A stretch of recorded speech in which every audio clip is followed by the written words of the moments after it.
이제 2022년도 서서히 막을 내려가고 있습니다. 세계적으로 보나 개인적으로 보나 참 여러 가지 사건이 있었던 한 해가 아니었나 싶습니다.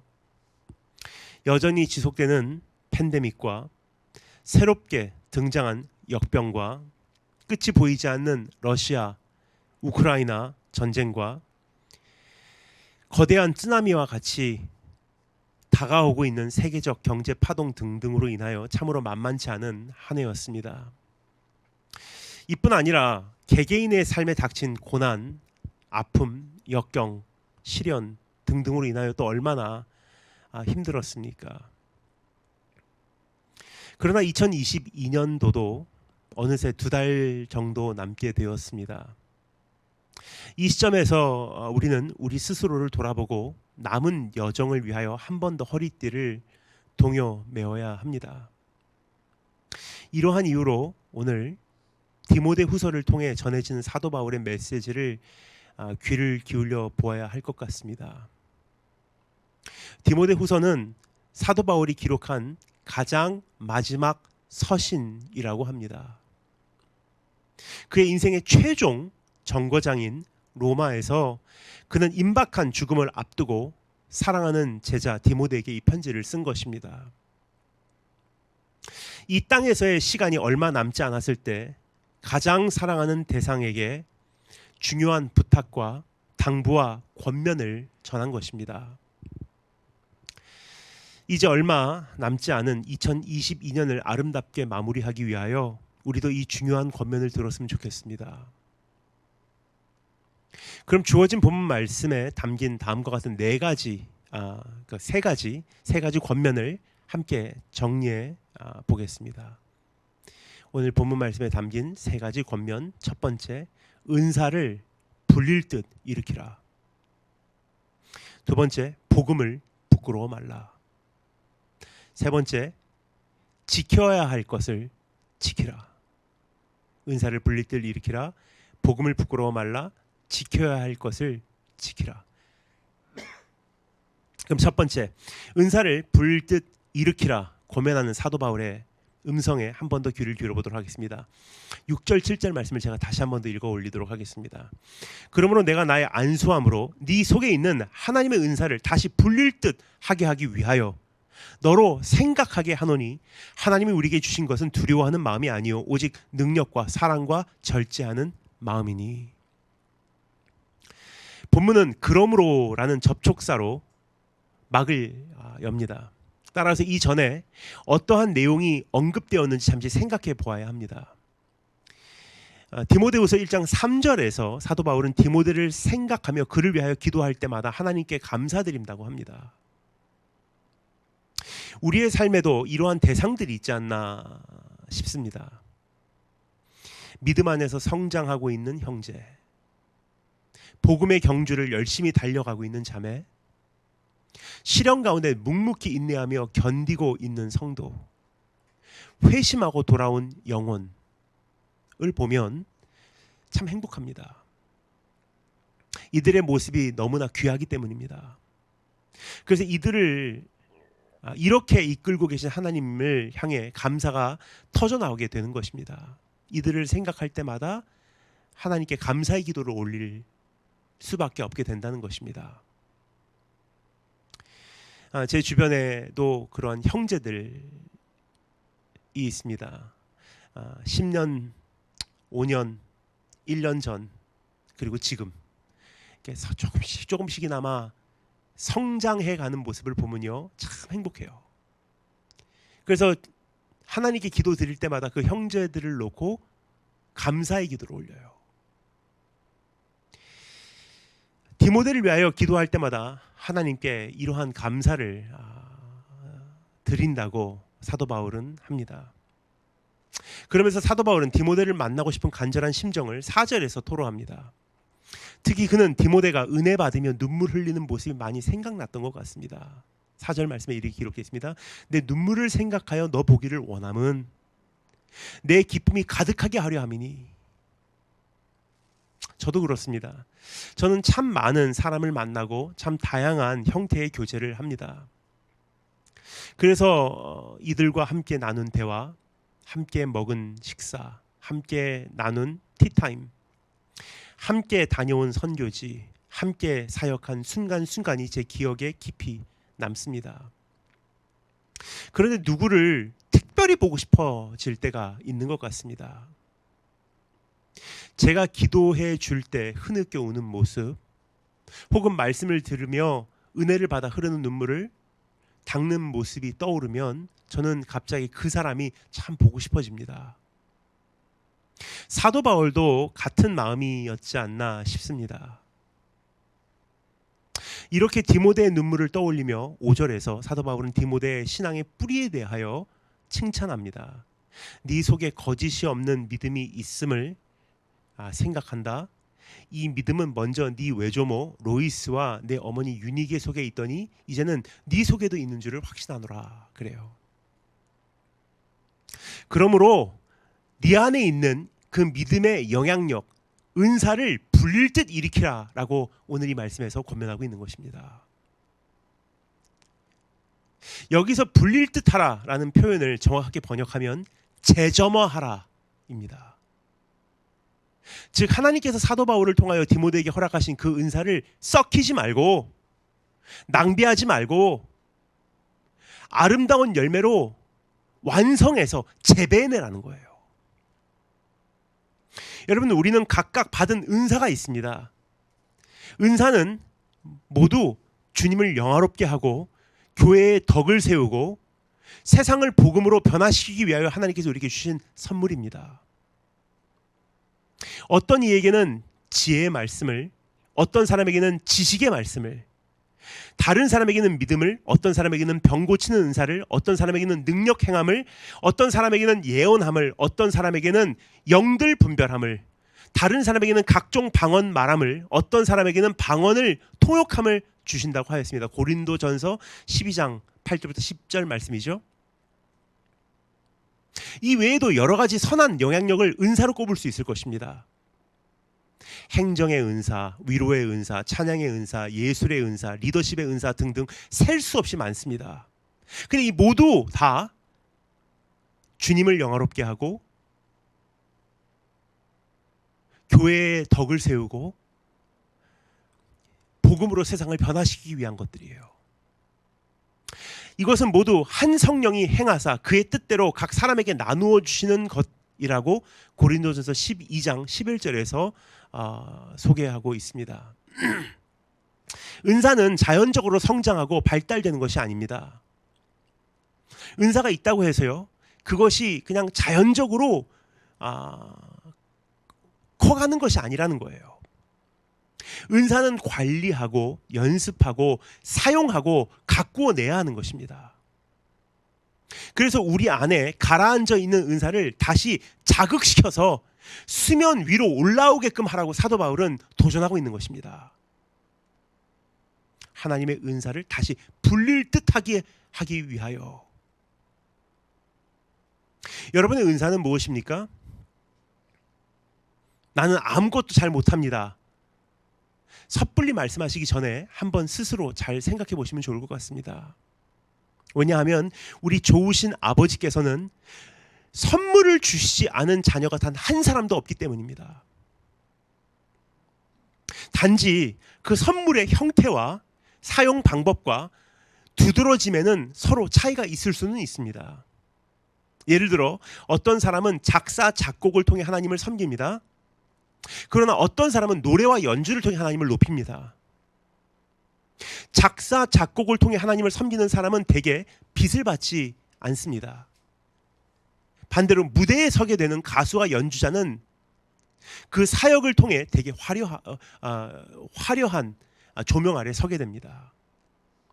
이와 같이 은사와 형태와 사용 방법과 두드러짐에는 서로 차이가 있을 수 있는 것입니다.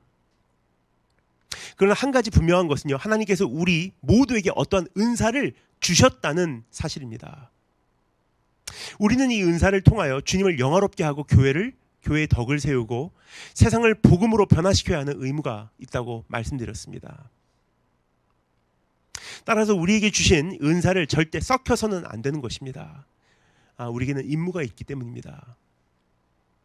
우리의 은사를 잘 활용해야 하는 것입니다. 우리가 은사를 우리가 은사의 사용도를 극대화할 때 하나님은 우리에게 더 많은 은사를 부어주시는 것이 성경의 원칙입니다. 그래서 그대로 두고 썩히면 은사는 계속 축소되게 돼 있어요. 근데 은사를 불릴 듯 자극시키고 수면 위로 올라오게 하고, 영어로 보면요, stir it up. 미숫가루 같은 거 먹을 때 어떻게 하죠? 그냥 미숫가루 타놓고 물 부으면요 가라앉아요. 근데 거기다가 어떠한 그 막대기를 넣던지 아니면 숟가락을 넣고 막 젖으면요 그게 다 stirred up, 다 올라오기 시작해요, 수면 위로. 여기서 사용되는 단어가 바로 그 표현이에요. 은사를 그렇게 하라는 거예요. 코로나 사태가 시작되었을 때 저는 일본에 대한 책임이 느껴졌습니다. 그곳에 살고 계신 형제 자매들이 걱정되기 시작했습니다.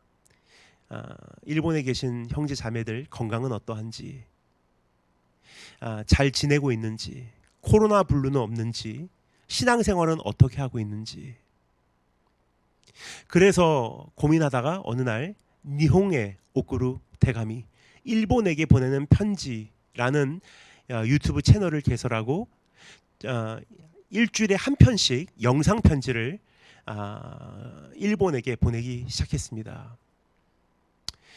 그때로부터 어느새 약 2년 반이 지났습니다.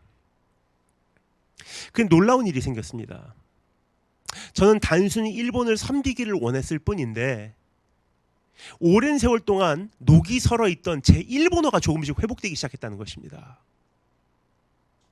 그래서 2년 반 전, 코로나 시대 전에 제 일본어 표현 능력하고요, 2년 반이 지난 지금 제가 일본어를 말할 수 있는 그 소통 능력이 이미 차이가 생기기 시작했어요. 저는 만으로 19세 때 일본을 떠나서 미국으로 갔습니다. 그래서 일본에 간다는 것은 1년에 한 몇 차례 가서 이제 부모님 뵙고, 또 가끔 나중에는 선교사로 파송돼서 일본에 가서 사역할 때 꼭 필요한 언어로 이제 말씀을 전하는 정도였습니다. 그러다 보니까 일본을 떠난 지 거의 30년, 아직 거기까지는 되지 않았지만 30년이 되어 가면서 이게 제가 갖고 있었던 학창 시절, 제가 갖고 있었던 일본어 소통 능력에 녹이 슬기 시작했어요. 어느 날 좀 불편해지더라고요. 그러니까 언제 이 언어가 불편해진 걸 느끼냐면, 말하는 게 부담스럽고 긴 대화하는 게 부담스럽다고 느껴지는 순간이 오더라고요. 근데 지난 2년 반 동안 일본에게 보내는 편지를 하면서 참 희한한 것을 경험했습니다. 단순히 일본을 섬기기를 원해서, 그리고 일본을 섬긴다고 생각하고 저는 이 편지를 영상으로 준비하기 시작했는데, 하나님께 저에게 주신 큰 선물이 있어요. 학창시절 때 했던 일본어로 굉장히 많이 제가 학창시절 때 사용했던 일본어가 돌아오기 시작했다는 거예요. 은사라는 것은 그대로 두면요 썩어가게 돼 있습니다. 녹이 슬게 돼 있습니다. 근데 그것을 하나님을 위해서 활용하기 시작하면요, 그것이 다시 자극되기 시작하고 꿈틀거리기 시작하고 성장하기 시작한다는 거예요. 발달되기 시작한다는 것입니다. 우리 주님께서도 이렇게 말씀하셨던 것을 기억하십니까? 마태복음 25장 29절 말씀입니다. 무릇 있는 자는 받아 풍족하게 되고 없는 자는 그 있는 것까지 빼앗긴대요.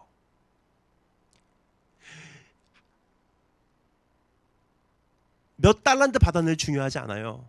근데 그것이 정말 작은 개수라고 해도요, 그것을 주님을 위해서 잘 활용하면 하나님께서 배로 우리에게 풍족하게 채워주십니다. 계속 개발되게 돼 있고요, 계속 성장하게 돼 있는 거예요. 계속 확장하게 돼 있는 것입니다. 반대로 한 달란트 받았다고 이거 어느 짝에 쓰냐고 이것마저도 잊어버릴까 봐 두려워서 땅에 묻어두면요, 결국은 있는 것마저 빼앗기는 신세가 된다는 것입니다. 그럼 왜 우리는 우리의 은사를 땅에 묻어두는 경우가 있는 것일까? 여기는 다양한 이유와 핑계와 변명이 있으리라 생각됩니다. 하지만 한 가지만큼은 우리에게 큰 장애물이 된다는 사실은 명백합니다. 두려움이에요. 실패와 실수와 시행착오를 향한 두려움입니다. 이 정도 가지고 내가 뭘 할 수 있을까? 해봤자 어차피 안 된다는 두려움이에요. 아무런 열매가 없을 것이라는 두려움입니다. 처음부터 10달란트를 받았다면 뭔가 엄두가 날 텐데 이 한 달란트 가지고 나보고 뭐 하라는 거예요. 이 정도 가지고는 설교도 안 되고, 이 정도 가지고는 성교도 안 되고, 이 정도 가지면 전도도 안 되고, 이 정도 가지면 사람들에게 웃음거리밖에 안 될 텐데 내가 이거 가지고 뭐 하냐는 거예요. 그래서 사도 바울은 다음과 같이 디모데에게 격려하고 있는 것입니다. 하나님이 우리에게 주신 것은 두려워하는 마음이 아니요, 오직 능력과 사랑과 절제하는 마음이니. 그러니까 하나님께서 주신 이 은사를, 그것이 10달란트가 아니라 1달란트라고 해도요, 그것을 내 안에 잠재시켜 놓고 썩혀가고 있다면요, 가장 큰 장애물이 무엇이냐? 두려움이라는 거예요. 하나님 이거 어차피 1달란트 가지고 아무짝에도 사용하지 못합니다. 이거 가지고는 아무런 역사가 일어나지 않습니다. 이거는 사람들이 비웃습니다. 나보다 잘하는 사람들이 얼마나 많은데. 이거 가지고 아무런 열매도 맺혀지지 않을 것입니다. 이거 가지고 실패합니다. 실수합니다. 그렇습니다. 이제는 실패를 향한 두려움을 떨쳐버리고 주님을 위하여 내가 할 수 있는 일에 도전하시는 축복이 있을 주님의 이름으로 축원드립니다. 우리가 최소한 이제 2개월 조금 더 남은 2022년 내 안에 잠재되어 있고 썩혀져 가고 있는 것이 무엇인지를 한번 돌아보시기 바랍니다. 사도 바울, 인생의 최종 이 정거장에 서서요, 이제 내가 무슨 말을 하고 무슨 말을 하면 안 되는지 시간의 제한을 받으며 이제는 정말 해야 되는 말을 내 마음에 정말 가장 소중한 이 엑기스를 뽑아서 편지로 옮기고 있는 거예요. 그 중에 하나의 가장 중요한 내용이 무엇이냐? 네 은사를 불릴 듯 일으키라는 거예요. 그럼 이 한 해를 맞춰가는 이 시점에서 우리에게 하나님께서 정말 해주시고 싶은 말씀이 무엇이냐? 이 한 해, 2달 조금 남은 이 시간도 낭비하지 말고 잠재돼 있고 그 안에 잠들었던 썩어져 가고 있는 이 은사를 불릴 듯 일으키라. Stir it up. 다시 재점화시키라는 거예요. 그것을 자극시켜서 꿈틀거리기 시작하라는 거예요. 뿐만 아니라 이제 한평생 남은 그 시간이 1년 더 될지 30년 더 될지 모르겠지만 남은 시간을 하나님 앞에 정말 온전히 살아드리기 위해서 내 안에 있는 은사를 돌아보라고 이야기하고 있는 것입니다. 안 된다고 단정 짓지 말고 주님을 위하여 작은 일부터 시작해 보시기 바랍니다. 아무런 열매가 없을 것이라고 예단하지 말고 하나님께서 주신 은사를 불릴 듯 일으키시기를 바랍니다. 그렇다면 어떻게 하여야 은사를 불릴 듯 할 수 있을까? 위에서 이미 말씀드렸습니다만 불릴 듯 하다라는 표현은 자극시키다라는 의미입니다. to stimulate, 자극시킨다는 거예요. 근육이라는 것은요, 여러분 골절이라든지 해보거나 아니면은 그러한 골절한 사람을 본 경험이 있으신 분들 잘 아실 거예요. 제 가장 친한 친구 한 명이 있습니다. 초등학교 1학년 동창이에요. 학교 종이 땡땡땡 하는데 그 학교 처음 입학식 날 만난 친구, 지금까지도 벌써 37년 지기로 지금도 만나고 있어요. 그때 이제 베이비 부모들 시대이기 때문에 아이들이, 학생들이 얼마나 많았는지 오전반 오후반 있었어요. 저는 오후반으로 가서 한 반에 벌써 100 몇십 명씩 16반까지 있었어요. 얼마나 학생들이 많았는지 여러분 상상해 가시죠?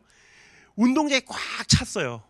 그 무슨 누가 보면은 그 열병식 하는 줄 알 정도로 꽉 찬 운동장에 1학년들이 입학을 하는데, 그 당시 제가 키가 큰 편에 속했던 것 같습니다. 그래서 제일 뒤쪽에 섰는데 그 친구도 마침 키가 커서 뒤쪽에 쓴 거예요. 근데 이제 당시 저희 아버지께서 저에게 일본에서 오락을 갖다 줬어요. 그러니까 게임보이 같은 거. 근데 그 당시에는 한국에 그런 게 없잖아요. 근데 저는 그것을 학교 학생이라는 개념이 많이 없었던 것 같아요. 그러니까 이미 싹스부터 알아본다고 여동생은 학교 1학년 입학할 때부터 얘는 공부 잘하는 애구나 했는데 저는 1학년 입학식 날부터 제일 뒤에서도 오락하고 있는 거예요. 근데 끼리끼리 잘 알아본다고 그 키 큰 친구가 옆에 서 있다가 가만히 보다가 나도 해봐도 돼? 그때부터 친구 된 거예요. 지금까지 친구입니다. 그래서 가끔 저에게 연락이 와요. 지금도 끊임없이 연락이 옵니다. 광주 출신이에요. 그래서 야 친구야 하면서 연락이 와요.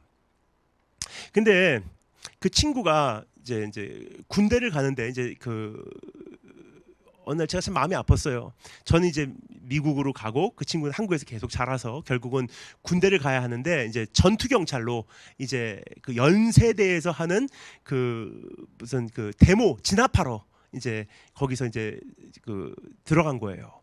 그 닭장 버스라 그러죠. 그 안에 타고 있다가 이제 체류탄 쏘면서 그때 이제 데모 진압을 하러 가는데 제가 정말 마음이 아팠던 건 제가 나중에 그 친구 경찰병원에 병문안을 갔다 왔어요. 진압을 하는데 위에서 캐비넷이 떨어져서요. 허리 척추에 이상이 생긴 손상이 간 거예요.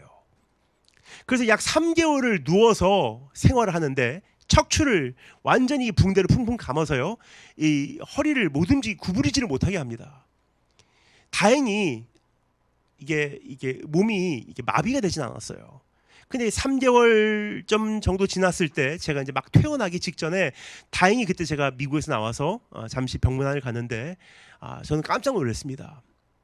3개월 동안 이 허리를 구부리질 않았기 때문에 복근을 사용할 이유가 없는 거예요. 사람이 구부려야지 복근을 폈다 움츠렸다 하니까 플렉싱이 된다 그러잖아요. 움츠렸다 폈다 움츠렸다 폈다. 그래서 그 복근이라는 것이 그래야지 자극이 돼서 어느 정도 형태를 유지하는데 3개월 동안 허리를 핀 상태로 있다 보니까 복근을 자극할 이유가 없는 거예요. 거의 퇴원할 때쯤 돼서 드디어 이 붕대를 풀었는데 깜짝 놀랐어요. ET가 돼 있는 거예요. 배가 얼마나 나왔는지 그때부터 지금까지 그 배가 안 없어지더라고요. 그래서 지금까지도 별명이 ET예요. 근육이라는 것은 오랫동안 사용하지 않으면 이렇게 망가지고 소멸되고 약화됩니다. 결과적으로 그 근육은 형태를 상실하고 피부와 지방층 아래 완전히 감춰져 버려요. 따라서 그 근육이 있다는 자체도 우리는 인지하지 못하고 살아가게 됩니다. 왜냐? 근육이라는 것은요, 사용을 해야지 근육을 자극하는 방법을 알거든요. 이렇게 하니까 이 근육이 자극이 되네. 이렇게 하니까 이렇게 플렉싱 되네. 이렇게 하니까 이런 근육이 나오네. 근육을 사용하는 사람들은 그렇게 근육을 개발해 나가는 거예요. 근데 근육이라는 것은 사용하지 않잖아요. 완전히 숨어버려요. 형태가 없어져 버려요. 작아집니다. 그런데 여러분 운동을 하잖아요. 운동을 한다는 건 무엇입니까? 그 근육을 자극시키기 시작한다는 거예요. 그러면 우리는 그 근육을 인식하기 시작해요. 근육이 이런 곳에 있었네. 이런 근육도 나오기 시작하네. 없었는데 어제 운동한 게 오늘 조금 근육이 보이기 시작하네. 그러면서 근육은 성장하고 확장하고 건강해지는 것입니다. 결과적으로 우리는 그 근육의 사용도를 극대화할 수 있게 되는 것입니다. 은사도 마찬가지예요. 여기서 사용되는 단어가 바로 은사를 불릴 듯 하라. 그것은 은사를 자극시키라는 거예요. 은사는 사용하여야 자극이 되는 것이고 자극이 되어야 꿈틀거리며 발달되기 시작하는 거라는 거예요.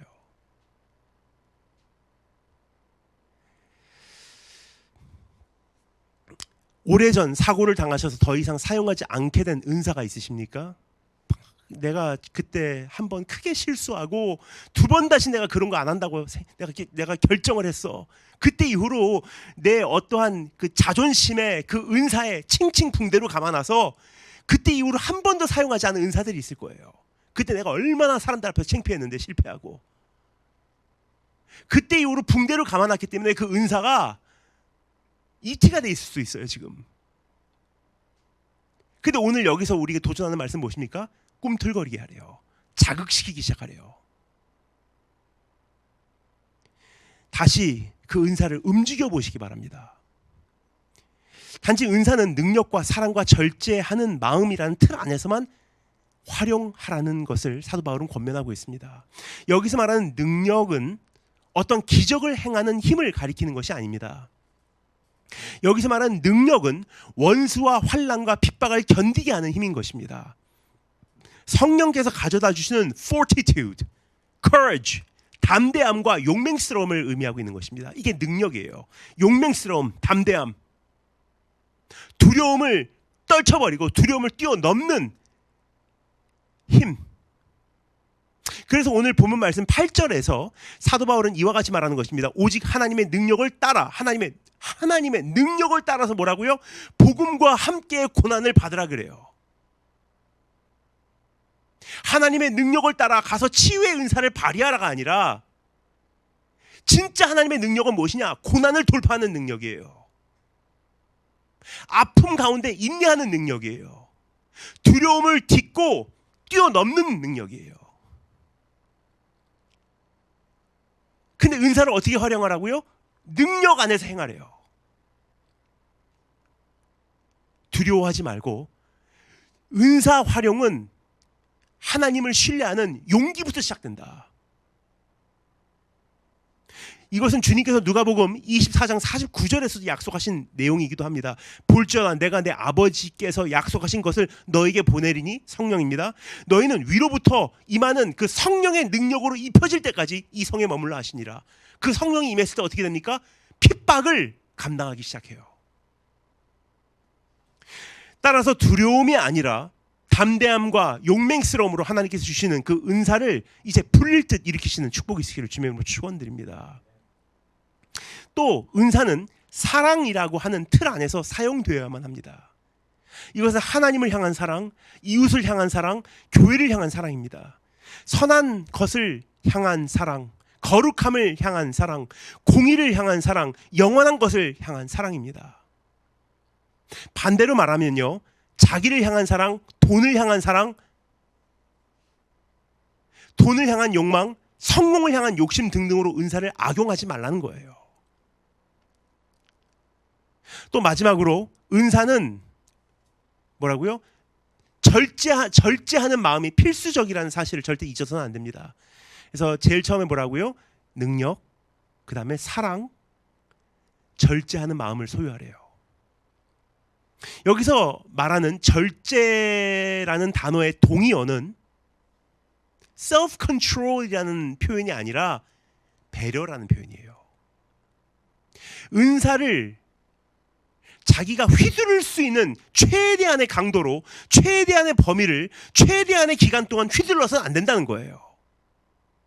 은사는 교회적인 입장에서 고려해보고, 사회적인 시선으로 점검해보고, 성경적인 잣대로 확인해보고, 내 이웃의 위치에서 고민해보고 조심스럽게 사용하라. 이것이 배려예요. 이것이 성경에서 말하고 있는 절제의 기준입니다. 그러면 이 능력과 사랑과 절제라는 이 링 안에서 하나님께서 나에게 주신 이 은사를 가만히 생각해보고 다시 그것을 자극시켜서 꿈틀거리기 시작해서 주의 영광을 위해, 주의 나라를 위해, 주의 교회를 위해, 잃어버린 영혼들을 위해서 그것을 다시 활용하기 시작하라는 거예요. 저는 지난 3년간 비대면 설교로 말씀을 전해왔습니다. 하지만 이제는 당분간 대면 설교에 열심을 기울여야 하겠다 하는 생각을 요즘에 하게 됩니다. 절제라는 차원에서 사회적 시선으로 고려해보고 성경적 잣대로 판단해보고 내 마음에 있는 양심의 어떠한 그 필터로 하나님 앞에서 조용히 고민을 해본 결과 지금까지는 비대면 설교가 필요했어요. 하지만 하나님께서 저에게 주신 설교자로서의 은사 가운데 어떠한 부분들이 오랜 기간 동안 가동이 되지 않았던 거예요. 그 부분들이 다소 무뎌진 것 같다는 느낌을 최근 갖게 됩니다. 그래서 이제는 다시 그 부분들을 플렉스하기 위해서 다시 제 안에 설교자로서의 어떠한 부분들이 3년 동안 스위치 오프 돼 있었던 거예요. 근데 그 부분들을 다시 가동시키기 위해서 저에게 주신 은사를 불릴 듯 하기로 결정을 했습니다. 그래서 이제는 이제 조금씩 이제 정말 대면 설교로 찾아가야 되겠다. 여러분께서는 어떠한 은사가 있으신지요? 이웃을 섬기는 은사이십니까? 사회 속에서 발휘할 수 있는 은사입니까? 교회 여러 사역에 직접적으로 연결되는 은사입니까? 그것이 무엇이든 이제 주님을 위하여 재점화하시는 이 연말에 결단이 있으시길 바라고, 내 평생에 어떠한 전환점을 제공할 수 있는 그러한 결심을 하실 수 있는 축복이 있을 주님으로 축원드립니다. 두 번째, 복음을 부끄러워 말라. 복음을 부끄러워 말라라고 우리에게 도전하고 있는 사도 바울의 음성, 직접 읽어보겠습니다. 8절부터 12절 말씀 제가 읽겠습니다. 그러므로 너는 내가 우리 주를 증언함과 또는 주를 위하여 갇힌 자 된 나를 부끄러워하지 말고 오직 하나님의 능력을 따라 복음과 함께 고난을 받으라. 하나님이 우리를 구원하사 거룩하신 소명으로 부르심은 우리의 행위대로 하심이 아니요 오직 자기의 뜻과 영원 전부터 그리스도 예수 안에서 우리에게 주신 은혜대로 하심이라. 이제는 우리 구주 그리스도 예수의 나타나심으로 말미암아 나타났으니 그는 사망을 패하시고 복음으로써 생명과 썩지 아니할 것을 드러내신지라. 내가 이 복음을 위하여 선포자와 사도와 교사로 세우심을 입었노라. 이로 말미암아 내가 또 이 고난을 받되 부끄러워하지 아니함은 내가 믿는 자를 내가 알고 또한 내가 위탁한 것을 그날까지 그가 능히 지키실 줄을 확신함이라. 여기서 사도 바울은 디모데에게 복음을 부끄러워 말라고 부탁하고 있습니다. 복음을 부끄러워하지 말라. 저에게는 한 가지 바람이 있습니다. 이것은 제가 생명 걸고 간구하며 기도하는 바는 아니고요, 그냥 혼자 조용히 주님께 그냥 속삭이고 있는 작은 바람입니다. 제 주변에는 저와 함께하는 청년들이 있습니다. 저와 함께하는 믿음의 식구들이 있습니다. 저와 함께한 이 모든 이들에게 세상적으로 참 잘 됐으면 좋겠다 하는 그런 바람을 가지고요, 전 주님께 기도를 합니다. 하나님, 이왕이면 사업 잘 되게 해주세요. 이왕이면 정말 남들이 볼 때 야 정말 성공했구나 라는 칭찬도 듣게 해주세요. 근데 이것은 필수적은 아니기 때문에 제가 생명 걸고는 이런 기도는 드리지 않아요. 근데 정말 가끔 제가 마음에 감동이 임하면 하나님 잘 돼야 되지 않겠습니까? 좀 이제 가난하지 말게 해주세요. 그런 기도를 가끔 드립니다. 사업은 안정되고 가정은 평안하고 진로는 평탄하며 육신은 건강하기를 원하는 것입니다. 복음을 위하여 희생한 이들의 인생을 하나님께서 축복하신다는 것을 많은 사람에게 보여주고 싶은 거예요. 그러나 저는 잘 알고 있습니다. 복음을 위하여 희생을 감수하여도 이러한 무지갯빛 삶은 보장되어 있지 않다는 사실을, 오히려 내려놓음과 외로움과 고독함과 이별과 통증이 동반될 수 있는 삶이라는 사실을 저는 잘 알고 있습니다. 그래서 주님께 생명 걸고 간구하고 기도하기보다도 이것은 그냥 하나님께 조용히 속삭이고 있는 바람이에요. 사도 바울이 디모데에게 이 편지를 띄우는 당시 사도 바울의 삶은 만만치 않은 상황이었습니다. 그가 8절에서도 진술하듯이 그는 갇힌 상태였었어요. 어찌 보면 복음을 위하여 인생을 걸었더니 하나님께서 이렇게 축복하시더라라는 간증과는 그는 거리가 먼 상황에 처해 있었던 것입니다. 그는 자기가 예수 그리스도를 따르기 시작한 이후로 어떠한 일들을 당하였는지 고린도 후서 11장에서 다음과 같이 말하죠. 제가 읽어드리겠습니다. 내가 수고를 넘치도록 하고 옥에 갇히기도 더 많이 하고 매도 수없이 맞고 여러 번 죽을 뻔하였으니 유대인들에게는 40에 하나 감한 매를 5번 맞았으며 3번 태장으로 맞고 1번 돌로 맞고 3번 파선하고 일주야를 깊은 바다에서 지냈으며 여러 번 여행하면서 강의 위험과 강도의 위험과 동족의 위험과 이방인의 위험과 시내의 위험과 광야의 위험과 바다의 위험과 거짓 형제 중에 위험을 당하고 또 수고하고 애쓰고 여러 번 자지 못하고 줄이며 목마르고 여러 번 굶고 헐벗어노라. 그리고 결국 그는 로마에 감금되어 지금 이 편지를 쓰고 있는 것 아니겠습니까? 그 누구도 그를 보며 예수를 믿으면 축복받는구나 라고 말할 수 없는 상황이었던 것입니다. 이미 이러한 그를 보면서 여러 사람들이 그의 곁을 떠났다고 합니다. 오늘 본 말씀 15절만 보아도요, 이 사실을 확인할 수 있습니다. 15절, 아시아에 있는 모든 사람이 나를 버린 이 일을 디모데 네가 안 하니? 그 중에는 부겔로와 허모게네도 있느니라 그래요.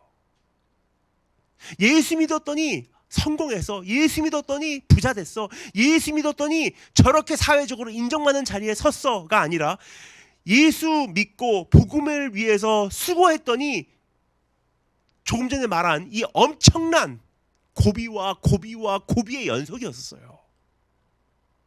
그러니까 사도 바울이 결국은 감금돼 버리니까 배반하고 떠나가는 거예요. 이런 상황에서 사도 바울은 사랑하는 제자 디모데에게 당부하고 있는 것입니다. 내가 우리 주를 증언함과 또는 주를 위하여 갇힌 자 된 나를 부끄러워하지 말라. 즉 그는 이렇게 말하고 있는 것입니다. 나는 복음을 바로 전했다. 이것에는 의심의 여지가 없다. 내가 고난을 당하게 된 것은 복음 그 자체에 오류가 있어서도 아니요, 혹은 내가 복음을 잘못 전해서도 아니다. 그러나 절대로 복음을 두려워하지 말라. 부끄러워하지 말라. 복음을 전하고 고난을 받는다고 절대로 이상하게 생각하지 말라. 너도 복음을 위한 이 고난에 오히려 동참하길 바란다. 이것이 사도 바울이 디모데에게 하는 당부의 말씀입니다. 이렇게 말한 후 사도 바울은 우리가 주님을 섬겨야 하는 이유에 대해서 정리해 줍니다. 우선 우리는 어떠한 행위로 인하여 부름을 받은 것이 아니라 전적인 하나님의 은혜로 소명을 입은 자라고 우리에게 다시 한번 기억을 나게 해줘요. 9절 말씀, 하나님이 우리를 구원하사 거룩하신 소명으로 부르심은 우리의 행위대로 하심이 아니요 오직 자기의 뜻과 영원 전부터 그리스도 예수 안에서 우리에게 주신 은혜대로 하심이라 그래요. 우리의 행위대로 하지 않으시고 오직 하나님의 은혜대로 우리를 부르셨다는 것은 무슨 뜻입니까? 하나님께서 100% 하셨다는 거예요. 우리의 의는 단 1%도 포함되지 않았다는 뜻입니다. 그러니까 우리가 주님을 섬긴다는 것, 복음을 위해서 수고한다는 것, 내 은사를 발휘해서 결국은 참 좋은 열매로 하나님을 위해서 재배해낸다는 것은요, 사실 우리의 어떠한 의와 어떠한 수고와 어떠한 선한 행위가 단 1%도 포함되지 않았다는 거예요. 하나님의 전적인 은혜로 이것이 이루어진다는 것입니다. 힘을 주시는 것도 하나님, 감동을 주시는 것도 하나님, 회개케 하시는 것도 하나님, 은사를 발휘케 하시는 것도 하나님, 은사를 주시는 분도 하나님,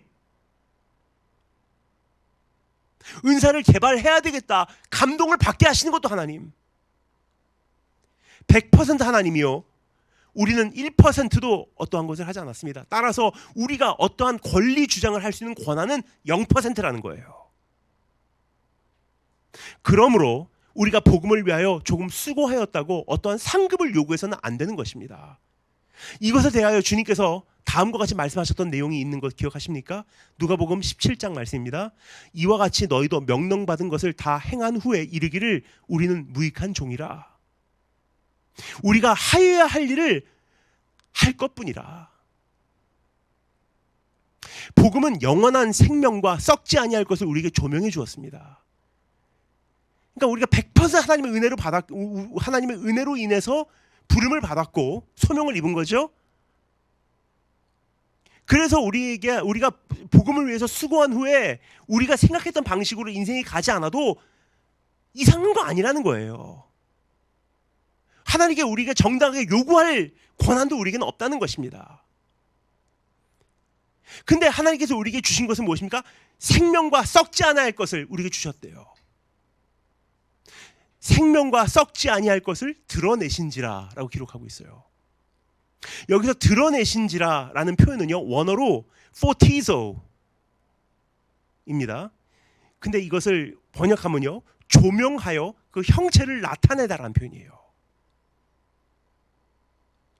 예수 그리스도께서 복음을 위하여 죽으심으로 우리 눈에 보이는 것이 다가 아니요 눈에 보이지 않는 것이 존재한다는 현실을 포티소 드러내 주셨다는 거예요. 생명과 썩지 아니할 것을 드러내신지라. 생명과 썩지 아니할 것을 조명함으로 그 형체가 나타나게 하신지라. 이 땅의 것이 전부가 아니요 그 나라의 것이 우리를 위하여 예비되었다는 진리를 드러내 주신 것이니라. 예수 그리스도를 통해서 썩어 없어질 것의 마음을 빼앗기기보다 영원히 죽지 않고 썩지 않는 것을 위하여 살아가야 한다는 확신을 드러내 주었느니라. 그래서 우리는 복음으로 사는 삶에 닥치는 고난이 부끄럽지 않은 거예요. 왜요? 눈에 보이는 것, 일반 사람들이 보이는 것 이상으로 우리에게 드러내 주신 것이 있기 때문에 보이지 않는 세상에 존재하는구나. 이게 다가 아니구나. 어리석은 삶이 아니라는 거예요. 이제는 보이지 않는 것을 위해서 투자를 해도요 확신을 하는 거예요. 이건 어리석은 삶이 아니다. 이 세상에서 눈에 보이는 것 기준으로 다 실패를 해도 눈에 보이지 않는 것을 위해서 우리가 살아갈 수 있다면 이것은 성공한 삶이구나. 왜요? 그 영역까지 하나님께서 밝혀주신 거예요. 예수 그리스도의 복음으로 인해서. 내가 이 복음을 위하여 선포자와 사도와 교사로 세우심을 입었노라라고 사도 바울은 그래서 자랑을 하는 거예요. 이 얼마나 명예롭고 영광스러운 부르심인가라는 선포입니다. 내가 이 복음을 위하여, 내가 세상적으로 볼 때는 실패한 거일 수 있고 그냥 계속 재수없게 잡혀가고 배는 뒤집어지고 파손되고 바다에서 일주일을 지내고 도적당하고 배반당하고 쫓기고 그런 것 같은데 하나님께 조명하셔서 밝혀지는 이 세상에 눈을 뜨고 보니 내 인생은 실패한 게 아니구나. 그래서 나는 자랑한다. 내가 이 복음을 위하여 선포자와 사도와 교사로 세우심을 입었노라. 그러니까 사랑하는 제자 디모데요, 너도 나를 부끄러워하게 생각하지 마. 그 이야기를 하고 있는 것입니다. 이와 같은 이유로 그는 이렇게 말합니다. 이로 말미암아 내가 또 이 고난을 받되 부끄러워하지 아니함은 내가 믿는 자를 내가 알고 또한 내가 의탁한 것을 그날까지 그가 능히 지켜내실 줄을 확신하노라. 사도 바울은 말합니다. 내가 신뢰한 분을 내가 안다. 내가 믿는 분을 내가 아노라. 내가 신뢰하는 분을 내가 아노라. 그분은 누구십니까? 그분은 영원한 생명과 썩지 아니할 것을 우리에게 주실 예수 그리스도세요. 그분께 의탁한 인생은 절대 비참하게 끝나지 않는다는 거예요. 그분께 승부를 건 인생은 절대 무의미하게 끝나지 않는다는 것입니다. 그분을 위하여 투자한 인생은 절대 허무하게 끝나지 않는다는 거예요. 왜요? 그분께 이탁했기 때문에 그분께서 뭐라고요? 그날까지 그가 능히 지키실 줄을 확신함이라. 근데 드러내신 것을 보지 못하는 사람들 입장에서는요 부끄러운 거예요. 실패했구나. 근데 그 이상을 보는 거예요. 우리가 이제 왜요? 드러내셨기 때문에 썩지 아니한 것이 존재하는구나. 그 관점으로 보니까 내가 복음을 위해서 받는 이 고난은 부끄러운 게 아니에요. 복음 때문에 희생하고 복음 때문에 고독하고 복음 때문에 모든 것을 잃어버리고 여러분 우리가 받는 복음을 우리 가슴에 깊이 품기를 원합니다.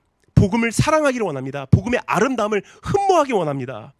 복음은 이 땅에서의 질 얕은 축복을 약속하지 않습니다. 따라서 그러한 세상적 축복이 없다 하여도 전혀 부끄러워할 필요가 없는 거예요.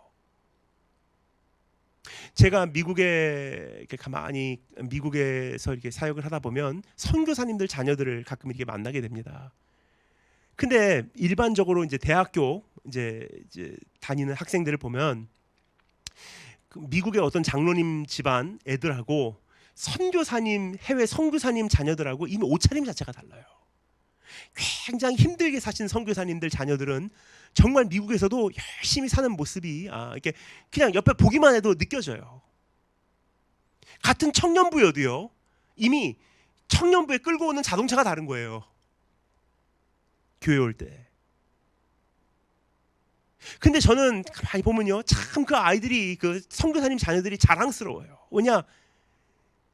복음으로 인해서 사람들이 보는 기준으로는요, 뭔가 이렇게 없는 것 같고 가난한 것 같고 불쌍한 것 같은데, 하나님 입장에서 볼 때는 드러내신 것을 기준으로 바라볼 때는요, 어마어마한 재산이 하늘나라에 지금 쌓여가고 있기 때문이에요. 그래서 사도 바울이 지금 디모데에게 부탁하는 것은 무엇입니까? 세상 기준으로 나를 보고 다른 사람들 같이 부끄럽다고 떠나가지 말아라. 나는 내가 참 자랑스럽다. 너도 같은 관점으로 나를 봐주기를 원한다. 그리고 너도 고난에 동참하라. 자기가 살아온 인생을 생각해보니까 너무 성공적이니까 사랑하는 제자에게 그것을 권하고 있는 거예요. 지금 너도 그렇게 살아가기를 원한다.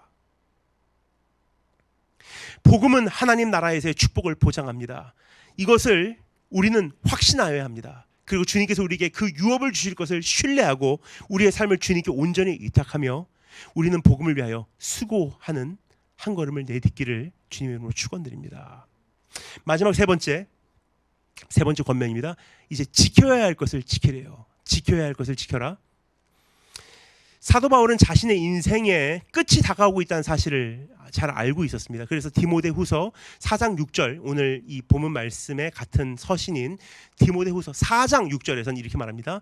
전제와 같이 내가 벌써 부어지고 나의 떠날 시각이 가까웠도다 그래요. 그러니까 이 디모데후서 1장을 쓸 때는 이미 알고 있었어요. 아, 이제 떠날 시간이 가까이 왔구나.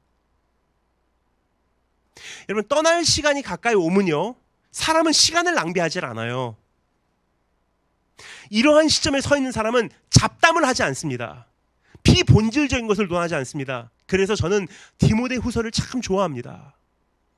유언장과 같은, 내가 마지막으로 남기고 싶은 말이 있다면 뭐가 될까 하고 짜내서 그 엑기스, 가장 필요한 말을 남긴 것이 디모데후서예요. 이제 이 세상을 떠날 시간이 얼마 남지 않았을 때 사도 바울은 사랑하는 제자 디모데에게 이렇게 당부하고 있는 거예요. 은사를 불릴 때 일으켜라. 복음을 부끄러워 말라. 그리고 이제 마지막으로 지켜야 할 것을 지켜내라. 그러면 이제 얼마 남지 않은 사람이 이 세상에서 유언과 같이 뱉어내는 말이 바로 이 말이에요. 내가 살아보니까 인생 성공 비결 다른 게 없더라. 은사를 잘 활용해라. 주님을 위해서. 그리고 복음을 부끄러워하지 마. 인생 성공과 실패는 눈에 보이는 것에 있는 것이 아니라 눈에 보이지 않는 것을 평가된다. 그리고 돌아보니까 정말 인생에 참된, 내가 너에게 줄 수 있는 권면이 있다면, 사랑하는 아들아, 지켜낼 것을 꼭 지켜내야 돼. 지금 그걸 당부하고 있는 거예요. 그러니까 우리가 한 해를 마치는 입장에서 우리도 이제 얼마 남지 않은 시간을 앞두고 뭐 이것도 해야 되고 저것도 해야 되는데, 진짜 해야 될 것을 한다면 이 세 가지예요 지금. 근데 이 두 달뿐만 아니라 2022년 마무리하는 것뿐만 아니라 그것을 돌파하고 이제부터 우리 남은 인생에도 어떻게 이 시간을 살아내야 될까? 인생의 마지막 정거장에 서면 한 가지 면에서 큰 후회를 하지 않을까 싶습니다. 거의 많은 사람들이 인생의 마지막 정거장에서 후회를 하는 부분들이 있어요. 어떤 사람들은 이렇게 얘기해요. 내가 뭐를 실수했다, 이걸 했다가 시행착오가 있어를 후회하기보다도, 아, 내가 이것도 못 해보고 저것도 못 해보고 한 거, 그거 가지고 후회가 많대요. 근데 그건 또 세상적인 생각이고, YOLO, 한번 you only live once, 어차피 한 번 사는 인생, 내가 한 번 이것도 못 해보고 저것도 못 해보고 그거 하고 후회하는 건 세상적 관점이고, 진짜로 그리스도 안에 있는 우리가 영생을 준비하고 이게 다가 아니고 이제부터 갈 곳이 있다는 것을 전제로 사는 사람의 입장에서는 후회하는 내용이 달라요. 인생을 마무리할 때, 한 해를 마무리할 때 진짜로 후회하는 내용은 뭐냐? 내가 지켜내야 할 것을 지켜내지 못했네. 왜냐? 천국은요, 지켜낸 사람들이 가는 것이 천국이에요. 끝까지 이겨낸 사람들이 가는 곳이 천국입니다. 그러면 인생의 마지막 그 정거장에서 큰 후회를 하는 것, 꼭 지켜내야 하는 것을 지켜내지 못한 잘못, 실수, 미숙함, 어리석음이 아닌가 생각이 됩니다. 내가 조금 성숙했다면 그것을 지켜냈었을 텐데, 내가 조금 어른스러웠다면 내가 그것이 귀중한 줄 알았을 텐데. 그럼 여기서 사도 바울이 꼭 지켜내라고 하는 권면은 무엇을 위한 것일까? 다음 것은 세 가지를 우리가 생각할 수 있습니다. 첫 번째, 바른 복음을 지키라. 바른 복음을 지키래요. 13절 말씀, 너는 그리스도 예수 안에 있는 믿음과 사랑으로서 내게 들은 바 바른 말을 본받아 지키라. 우리말로는 전혀 번역이 되어 있지 않은 표현이 여기 하나가 있습니다. 아예 그 번역, 이 단어는 아예 여기서는 우리말로는 번역 자체, 기록 자체가 안 돼 있어요. 근데 영어 성경은요, 원어를 다음과 같이 번역합니다. 읽어드릴게요. Hold the pattern of sound words which thou hast heard from me. 그래요. 여기서 패턴이라는 단어가 소개되고 있어요. Pattern of sound words. Pattern of sound words. 패턴이라는 단어가 사용되고 있습니다. 지금 영어로 읽은 부분을 우리말로 직번역을 합니다. Pattern of sound words라는 것은 무엇이냐? 내게 들은 바 바른 말의 패턴을 본받아 지키라. 바른 말의 패턴이래요. 이 패턴이라고 하는 단어는요, 원어로 무엇을 스케치한다는 것, 무엇을 아웃라인한다는 의미를 갖고 있습니다. 즉 사도 바울은 자기가 복음에 대하여 아웃라인 해준 내용, 복음은 이런 것이야, 하나님의 복음은 이런 것이야, 하나님의 나라의, 하나님 왕국의 복음은 이런 것이야 하고 스케치를 해준 거예요. 제자 훈련을 시킨다는 게 이런 게 아닌가 생각이 됩니다. 내가 가지고 있는 이 복음을 아웃라인 해준 거예요. 이게 복음이야. 이게 이 아웃라인 안에 맞아 떨어지지 않으면 이건 복음이 아니야. 이 아웃라인 안에 어긋나는 그림이라면 이 아웃라인에, 이 스케치에 어울리지 않는 메시지는 그거는 거짓말이야. 그러니까 제자 훈련을 시킨다는 게 바로 스케칭을 해준 거예요. 이게 복음이야. 이게 복음이야. 이게 복음이야. 물론 다양한 각도에서 여러 가지 이야기를 가지고 복음에 대해서 이야기할 수 있어요. 근데 그 이야기를 들었을 때 이거는 그 스케치에 어울리네, 그 아웃라인에 적합하네, 분별력을 허락해 준 거예요.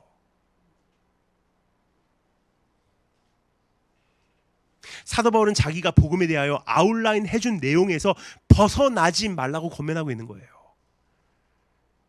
우선 우리는 어떠한 복음의 스케치를 전해받았는지 한번 돌아보시기 바랍니다. 내가 받은 이 복음의 스케치는 무엇인가? 내가 알고 있는 이 복음의 아웃라인은 온전한 것인가? 바른 말인가? 옳은 말인가? 그리고 잘못된 교리를 이제는 거절하고 올바른 교리를 끝까지 지켜내야 되는 임무를 깨달으시기 바랍니다. 진짜로 지켜내야 될 것은요, 이것은 내가 거절합니다. 이것은 기복신앙입니다. 이것은 두려움만 조성하는 신앙입니다. 이것은 우리를 행위 위주로 끌고 가는 신앙입니다. 이것은 예수 그리스도의 복음입니다. 이것은 은사 위주입니다. 하지만 이것은 하나님께서 우리에게 요구하시는 이 마지막 시대의 건전한 신앙입니다. 그 아웃라인을 잘 분별하라는 거예요. 그리고 지킬 것을 지켜내라는 거예요. 잘못된 교리를 이해하게 하고 있는 이들과 논쟁하고 싸우라는 뜻이 아닙니다. 각자의 삶에서 스스로 올바른 교리를 지켜내라는 뜻이에요. 하나님, 이건 내가 지켜내야 되겠습니다. 이건 내 신앙입니다. 두 번째, 무엇을 지켜내냐? 아름다운 것을 지켜내래요. 14절 말씀, 우리 안에 거하시는 성령으로 말미암아 내게 부탁한 아름다운 것을 지키라 그래요. 성령께서 우리에게 전해주신 것들이 있습니다. 뭐죠? 아름다운 것들이라고 표현하고 있습니다. 첫째는 복음이에요. 성령께서 우리에게 가져다 주신 복음, 깨닫게 하신 복음, 신뢰를 걸게 하신 복음, 그리고 그 복음으로 말미암아 모든 것들이 우리에게, 모든 선한 것들이 우리에게 허락이 되었어요. 그 성령님께서 가져다 주시는 그 모든 아름다운 것들 안에는요, 영적 질서, 섬김, 겸손, 구제, 선교, 교제, 예배를 비롯한 모든 것들이 포함이 되어 있습니다. 아름다운 것들이에요. 이것을 우리는 지켜내야 합니다. 혹시 그러한 것들이 조금이라도 우리의 삶에서 손상을 입었다면 이제 그것을 다시 세우고 보강할 때가 되었습니다. 그러니까 우리가 이 코로나 시대에 우리 안에 참 많이 무너진 부분들도 있을 거라고 생각합니다. 성도의 교제가 무너져 내렸습니까? 이 예배의 순수성이 무너져 내렸습니까? 신앙생활에 하나님을 향한 두려움과 이 자세가 무너져 내렸습니까? 아름다운 것들이 있어요. 이것은 사실 그건 목사님 좀 너무 추상적이지 않습니까? 아니에요. 성령님께서 우리 안에 오셨다 보니까 아름답게 보이는 것들이 있어요. 그 아름다운 것들을 지켜내래요.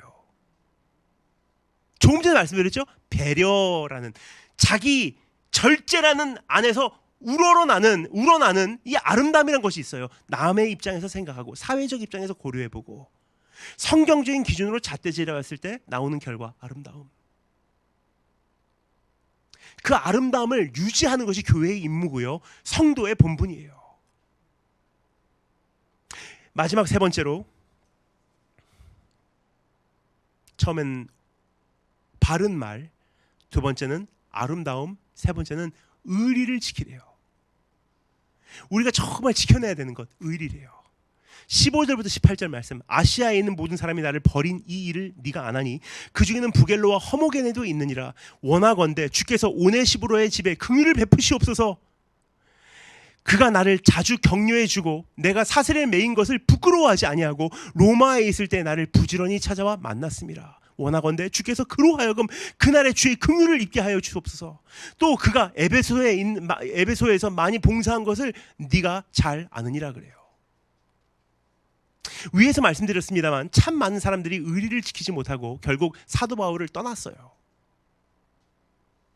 반대로 사도 바울이 가장 고독하고 힘들 때 그에게 찾아와 큰 위로가 되어준 사람도 있었습니다. 16절에서 소개되고 있는 오네시브로라고 있는 인물이에요. 그는 끝까지 의리를 지킨 사람입니다. 여러분, 크리스찬 삶에서 헌신과 봉사와 사랑 등등은 많이 강조가 돼요. 그래서 성도님들은 이러한 덕목이 매우 중요하다는 사실을 잘 알고 있어요. 그러나 의리라고 하는 것은 성경에서 사용되고 있는 단어가 아니기에 별로 중요하지 않다고 오해하고 계신 분들이 계십니다. 중요하다고 인지하지 못하는 사람들이 대부분인 것 같아요. 의리? 그거 성경적인 단어는 아니잖아. 세상적인 조직에서나 사용하는 단어지. 의리 하면서. 하지만 저는 강조하고 또 강조하고 싶습니다. 하나님 나라에서 가장 중요하게 여기는 한 가지가 바로 의리예요. 단지 성경에서 의리라는 단어를 신실함, 충성함이라는 단어로 대신 사용하고 있기에 많은 사람들이 의리의 중요성을 잘 인식하지 못하고 있는 것뿐입니다. 의리는 매우 성경적인 덕목이에요. 의리는 매우 중요합니다. 인생의 마지막을 향하여 가면서 주의 종이 이 짧은 시간, 이제 얼마 남지 않은 시간, 이제 점점 이 종이의 끝이 다가오고 있는 두루마리가 있음에도 불구하고 쓰고 또 쓴 것이 무엇이냐? 그 종이 고마운 마음을 잊지 못할 만큼 중요한 것. 원하건대 주께서 오네시브로의 집에 긍휼을 베푸시옵소서. 그가 나를 자주 격려해주고 내가 사슬에 매인 것을 부끄러워하지 아니하고 로마에 있을 때 나를 부지런히 찾아와 만났습니다. 원하건대 주께서 그로 하여금 그날의 주의 긍휼을 입게 하여 주옵소서. 또 그가 에베소에 많이 봉사한 것을 네가 잘 아느니라. 말을 아끼지를 않아요. 이게 의리예요, 여러분. 이 한 해가 지나가기 전에 우리가 돌아보기를 원해요. 지켜내야 했던 관계 잃어버리진 않았는지. 저도 참 많은 시행착오를 겪은 사람입니다. 살아오면서 돌아보면 그분과의 관계를 지켰었으면 얼마나 좋았었을까 하는 후회가 지금도 막심한 경우가 참 많아요. 내가 그때 그 선교사님께, 대학생 때 만났던 선교사님께 편지 한 통이라도 더 보냈더라면 지금 내가 이 나이가 돼서 참 고독할 때 그 선교사님 찾아가서 선교사님 조언 좀 해주십시오라고 부탁드릴 수 있었을 텐데, 어떻게 하다 보니까 1년이라는 시간이 아무런 연락 없이, 안부도 인사도 없이 지나가다 보니 지금 돌아보니 찾아갈 수도 없는 존재가 됐다는 게 참 많이 저는 후회가 됩니다. 그러니까 이 후회를 많이 겪다 보니까 여러분, 제가 성숙하기 때문에 이런 것을 강조하는 것이 아니라 시행착오를 많이 겪은 인간이기 때문에 이제 중요하다는 걸 깨달은 거예요. 그래서 이 코로나 시대 이 3년간 굉장히 많이 전 연락을 했어요. 잘 지내십니까? 안녕하세요. 아무 일 없으시죠? 제가 찾아가서 말씀 전하지 않아요. 말씀 전하지도 못해요. 근데 말씀 전하기 위해서 서로 이용하는 관계는 아니잖아요. 그러니까 아무런 사역이 없어도요, 연락하는 거예요. 잘 계세요? 평안하시죠? 야, 지금이라도 달려가서 뵙고 싶습니다. 미국에 계신 분들 연락하면 새벽 3시에 전화해야 돼요. 유럽에 계신 분들 연락하려면 그분들 시간에 맞춰서 또 제가 한국 시간에 맞춰서 전화해야 되는 거예요. 근데 정말로 깨닫게 되는 것, 그리고 많이 후회가 되는 것, 지금까지 참 좋은 사람들을 잃어버렸다 하는 생각이 듭니다. 일하느라고 바빠서, 살아가느라고 바빠서 30대 때 얼마나 살아가기 위해서, 사역을 위해서 제가 이제까지 했던 거 다 중요한지 모르고 사역에 올인을 했는지 돌아보니 정말 귀한 분들을 잃어버렸더라고요. 이제 그거 하고 싶지 않아요. 이젠 관리하고 정말 지켜내고 싶은 거예요. 소중한 걸 알기 때문에. 하나님 나라는 그렇게 형성되어 간다는 걸 깨달았기 때문에. 그래서 이 한 해가 지나가기 전에 지켜내야 될 관계들 돌아보시기 바랍니다. 그리고 우리가 다시 묶여있던 거 푸시기 바랍니다. 그래서 회복돼야 될 관계 회복하시고, 또 이 한 해뿐만이 아니라 이제 또 한평생을 위해서 우리가 지켜내야 될 관계들 있잖아요. 의리를 지켜내야 되잖아요. 여러분, 우리 예수님 어디까지 의리 지켜내는 줄 아세요? 가장 큰 사랑이 뭔지 아니? 친구가 친구를 위해서 생명 버리는 거래 하고, 십자가 위에서도 끝까지 우리 부인 안 하시고 마지막 숨이 꼴깍 넘어갈 때까지 주님은 끝까지 우리를 사랑하셨어요. 그 의리예요.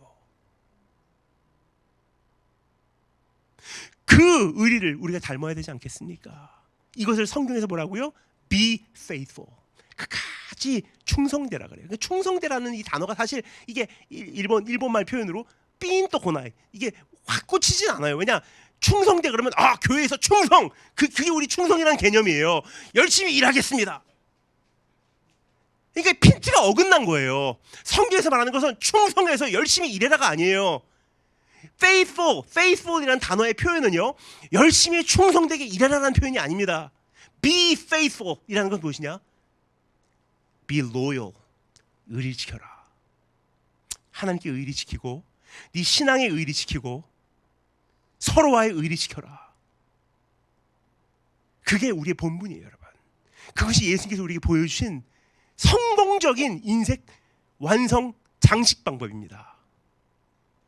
오늘 그렇게 한 해를 그렇게 장식하시고, 또 우리의 삶도 그렇게 장식해 나갈 수 있도록 한평생을 준비하시는 축복이 있을 주님으로 축원드립니다. 다시 기도하겠습니다.